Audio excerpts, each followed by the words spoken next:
Welcome back, students. I know we had a nice long spring break, but we're back now with the summer session, and that means it's time to learn more. So, today we're going to take a look at our boy Niels playing in his national championship. We've got 3 stream games. I am going to, put out 3 different videos for each stream game. Gotta milk the content machine for what it's worth. So we're gonna go in order. This is the round 1 game against Florian. And I've actually gone through and watched this video first. Usually when I do these reviews, I just kind of fly off the cuff. So y'all can understand the way I look at the game as I'm proceeding through this game. But I think that this game actually warrants going through and really fully understanding sort of what the end game looked like, how we got there, and how the start of our game sort of contributed to that, right? Because if we understand, one of the biggest problems is, you get to the end of the game and you're like, oh man, this situation sucks. And maybe that's out of your hands, but maybe it's because you did something somewhere along the lines that led you directly to that end game. So we're going to take a slightly different approach here and go through this game with sort of future knowledge. Now I'll tell you, Niels won. Started Nationals 1-0. That's how we like to see it. Florian can definitely be a tough matchup. It can get really grindy and put you in these really weird game states. And certainly if you don't see some of your power cards, especially like Doomsday, it's a hugely different game. So props to Niels for winning this. And for those of you who don't know, Niels I think made 5th through 8th at his Nationals. So very, very good job there, Niels. So this initial hand, I see 1 blue, 2 yellows, and a blood rush. All of them have blood except for the blood rush. Now, against a hero like Florian, I'm going to look to not arsenal the blood rush because I know that he has a CNC, and certainly, right, we're at the start of the game. We've got nothing in our graveyard. We have no hope of sending a good blood rush, right? Sending, claw, banisher. So the blood rush is going to sit there for a little bit. And usually you get to second cycle. And certainly playing Levia, and being able to flip to consumed, you can race to second cycle, right? So you can set yourself up to have this blood rush in second cycle instead of like having to awkwardly defend a first cycle blood rush when it's not really a good time to send it. So this goes for all decks that have disruption, right? Against decks that send disruption, I really don't like to arsenal blood rush. I don't want to have to defend a blood rush in my arsenal because then your blood rush is a lot worse, right? Whereas if you have a blood rush in your hand, unless it's specifically Persuasive Prognosis or Bonds of Agony, you don't have to specifically defend it. You can say no blocks and just lose a different card entirely, right? And you can still have a big turn as opposed to, they send a CNC, you got to commit, hopefully Husk, but if you've committed Husk, you have to commit 2 cards to defend it, and it's just awkward. So my instinct here is to keep that blood rush in hand for a turn or 2, set up my graveyard a little bit, then arsenal the blood rush and attempt to send it, or not arsenal it. Like IP it for a turn or 2. It's the early turns of Levia versus Florian, and these games usually go long unless you're going full Unga Bunga, unless you're both going full Unga Bunga. So unfortunately, Florian, turn 0, I thought Florian went first at first. Turn 0, I wouldn't arsenal the blood rush. Still, I would arsenal a banisher. Against a deck like Florian, again, with arsenal disruption, right? I like, if I have a blood rush or some random banisher, I actually like arsenaling a banisher against these decks that want to try to disrupt you, because they can send like a turn 0 or turn 1 C or turn 1 or 2 or 3 CNC, and you go, cool, here's a 3 block. Thanks for filling my graveyard. So I really don't like the arsenal and the blood rush, but that is kind of player preference. Now, obviously we don't know that we're going to draw the second blood rush, but drawing the second blood rush, right? We have a blood rush here. There we go. We've got a blood rush here, and then we've got another Blood Rush here, right? One of the things that you can do if you have the 2 Blood Rushes in hand is pitch one to the other. Or, again, I would just pitch it away, right? I'm okay pitching a Blood Rush away and then maybe arsenaling the other one. This situation here obviously sets you up like, arsenaling the Blood Rush is correct here because you drew Blood Rush off the top. But we don't know we're going to draw Blood Rush off the top. And I would rather have an attack in Arsenal than a Blood Rush in Arsenal because you cannot discard the attack from Arsenal, right? So, like, given the choice of arsenaling a 6 power attack or arsenaling a Blood Rush, I will usually choose to arsenal the attack. One, it's harder to threaten a Blood Rush in hand. And 2, right, when you play the Blood Rush, you can discard your best attack, right? Let's say you have a choice, you IP and you're either IPing the Blood Rush or IPing the attack. If you IP the attack, you play Blood Rush and you discard your attack, you're like, well, shit, now my turn is a lot worse, right? But if you arsenal your attack, you send the Blood Rush, you still have that guaranteed attack, and you can't get kind of screwed over by the Blood Rush discard.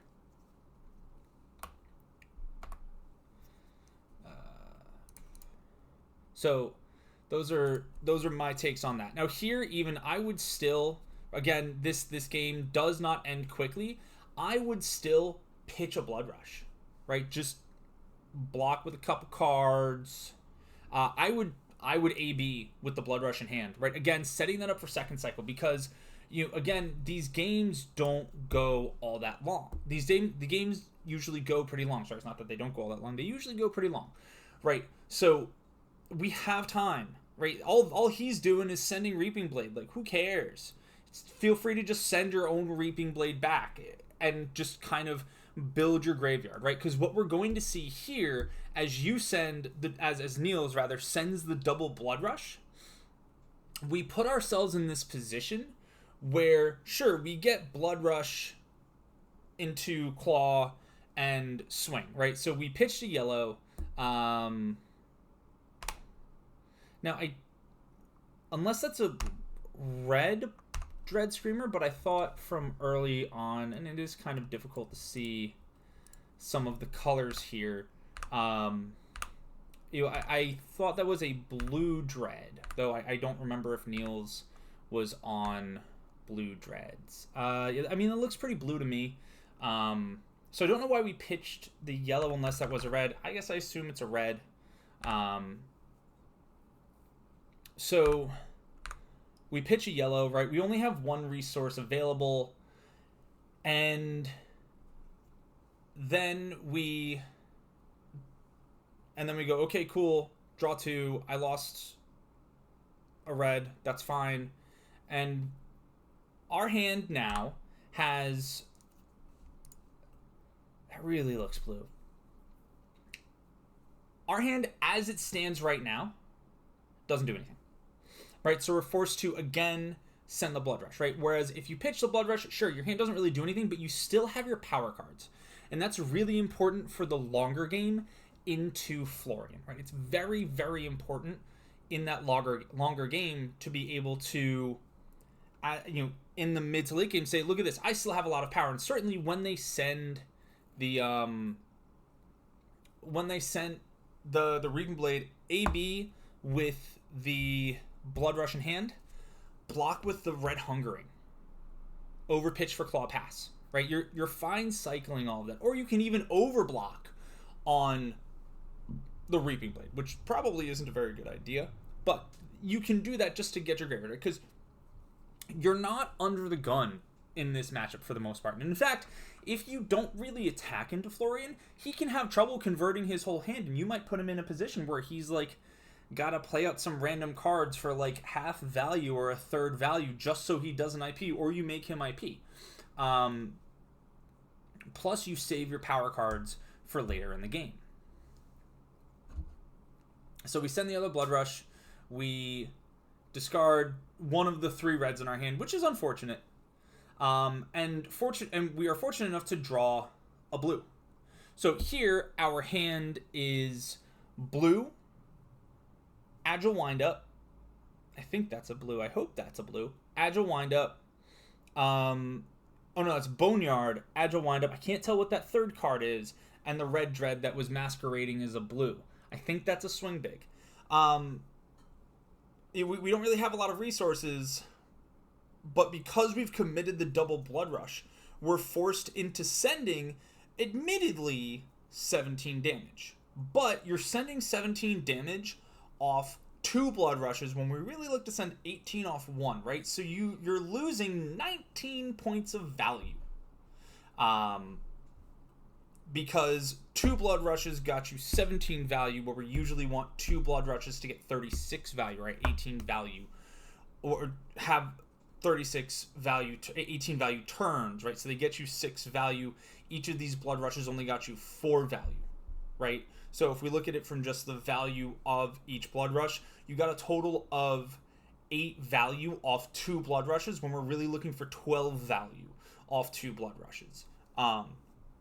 So I guess you lost 2/3 of the value you could get off the Blood Rushes because you forced this, right? And on top of that, given that your turn ends up being Claw Boneyard, you put a card with Blood Debt in your Banish Zone, and to me at least, for the rest of the game, it appeared like you were playing afraid of Blood Debt. You were like, oh man, these games can go long. I don't really want to take blood debt damage, because then, that puts me behind the value race against Florian. And I think if you're going to send this, it's fine, right? Take a point of blood debt or two. It's not the end of the world. Yes, those points can matter, but if you're putting yourself in this position where you're already taking blood debt and you're starting this clock super early, it's okay to take a few points of damage. My final thoughts on the double Blood Rush turn are this really sets you up poorly for a Shadow Realm Horror, right? If you rip a Shadow Realm Horror off the top, which you might do, or maybe it's the next turn, it's really bad, right? And like theoretically, you could get both of the Blood Rushes out, right? The odds that you don't get both, let's do it this way. The odds that the one card remaining in your graveyard is a 6 after the banish we're looking at 1/2, right? Ooh, what are we doing up there? Get out of here. We're looking at 1/2 times, so that's 2 out of 3 in the hits, times 2/3 times 1, right? You're guaranteed to hit on the third. It's 1/2 times 2/3 times 1. So these are the odds that you hit one of the only one of the hits. The odds that you hit both of the misses are just this, right? Yes. So we've got 1/3. You have a 1/3 chance you can see it's been a moment since I did the math. You have a 1/3 chance of having the remaining card in your graveyard just be that 6, right? Because so the odds that you don't hit the 6s, right? The odds that you hit, did I do this incorrectly? Is it 1/6? Yes, it's 1/6. Observe. So the odds that we hit a miss are 1 out of 2. And then if we hit that miss, the odds that we hit the other miss are 1/3. And then there is no chance, right? So we're guaranteed to hit a hit. So we have a 1/6 chance to keep the one hit for the remaining card to be a hit. Not particularly good, right? So you're kind of screwing up your Shadow Realm Horror. Your Shadow Realm Horror by putting both of these misses in such a small graveyard, right? You don't really want to do that. Again, if we're looking to win this game, we're looking to maximize value as opposed to just kind of like send things unga bunga. Unless you think you're both unga bungaing, and then it's a completely different game.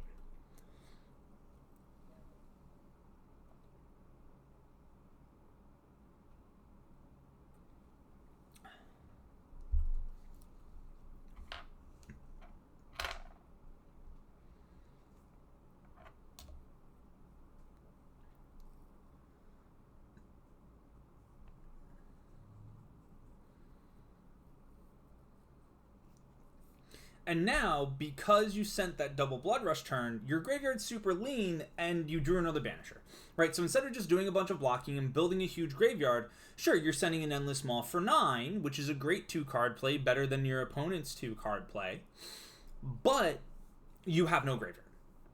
Right, and now you have to do really weird things to fill your graveyard so you don't take Blood Debt.